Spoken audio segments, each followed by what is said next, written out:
How's it going, everybody? This is a tutorial and overview of how to set up the Final Fantasy 1 for PSP Archipelago Randomizer. Archipelago is super complicated, but I'm going to show you how to do it. And we're going to start right here at the GitHub README page. The link is in the description for that. And we're going to start with the installation steps. And we're going to do this all in just 5 minutes. First of all, you need the Final Fantasy PSP ISO. It's going to look like this. I can't provide that to you, so please don't ask for it. You need to get that yourself. The other things you need are free. Download PPSSPP and Archipelago at these links here, also in the description. Just go through the steps, install the applications at their default locations. No need to launch it. I recommend putting your Final Fantasy 1 ISO into your Documents folder, maybe in a Games folder like I have. Download Archipelago. And we'll just scroll down here to the bottom. Set up Archipelago. And finally, we get the AP world for Final Fantasy 1 for PSP. We get that here on GitHub. So all you do is you just double click the Final Fantasy 1 PSP AP world, and it installs it. Now we're actually ready to start. Launch Archipelago. And Options Creator. Now scroll down to Final Fantasy 1 PSP. This tool is rather slow, so you just have to give it a moment. Put in your name, and then we update the options the way we want them. For example, we'll say we only need 2 crystals before we can get to Chaos, and we'll change what's offered at the shop, and let's turn on Slot Magic. Export options and save to the Archipelago player folder, and then generate. You can play Archipelago on your own, or you can play with your friends. If you want to play with your friends, you just put all of your YAMLs into the players folder. Now that it's generated, we host on the Archipelago server, and we're going to upload what we just generated. Awesome. Now create the room. And now we launch the Final Fantasy 1 PSP client. Okay, we put in whatever the server, your server number is, and we connect. Put in your slot name, whatever the name you chose for your options was, and hit enter.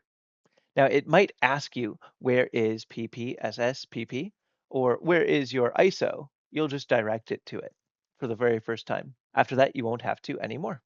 You can see it is baking and patching your ISO for you. This does take a couple minutes. Notice that we don't open PPSSPP, we just connect to the slot and it does its magic. When yours bakes, it will take longer than this. And we're in. If you set to randomize your starting party, just choose whomever you want here and it will set it up correctly for you. First thing you should do is save in the top slot because you don't want to accidentally load the wrong save file. At the weapons shop, for example, yep, randomized items, including Archipelago items, and even hints that you can buy. There are tons of options about what you put in the shop. You can make priceless items available or restrict them, or you can say that no hints are available to buy. The tools are really in your hands to play the way you want. And before we go, let's take a quick look at the extra tools I put into the game that make it easier to play. When we enter the town, it automatically hints the items in that particular town. So we can see that this player's item from another game is available at my shop. Not only that, the shops tab shows us everything for sale at the shops, because if you randomize them, it can sometimes be hard to keep track of where everything is. And if you've got multiple shops, it might be hard to remember now, where is the tent? You hit find and tent. Ah, there it is at the Cornelia item shop. Let's take a look at the tracker page now. Depending on your YAML settings, different parts of the world will be open to you at the beginning. As we get more items, more things will be unlocked for us. And we can actually see some things in the starting area are not available to us. Finally, let's look at the boost tab.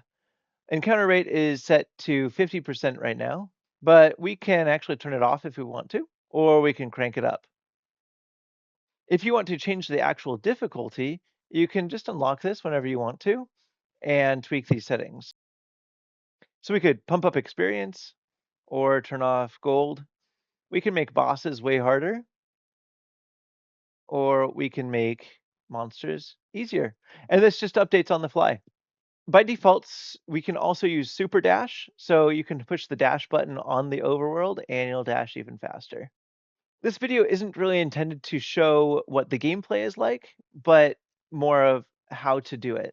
I hope this was helpful for you to give you an idea of what it's going to look like. If you have any questions or comments, I would love to hear about it.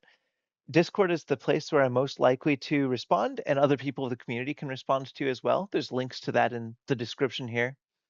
I really put a ton of work into making this high quality, easy to use, and having a ton of comprehensive features. So I would really love to hear how you like to play. Do you like to change the difficulty? And what style works best for you? Thank you so much. I hope you have an awesome time.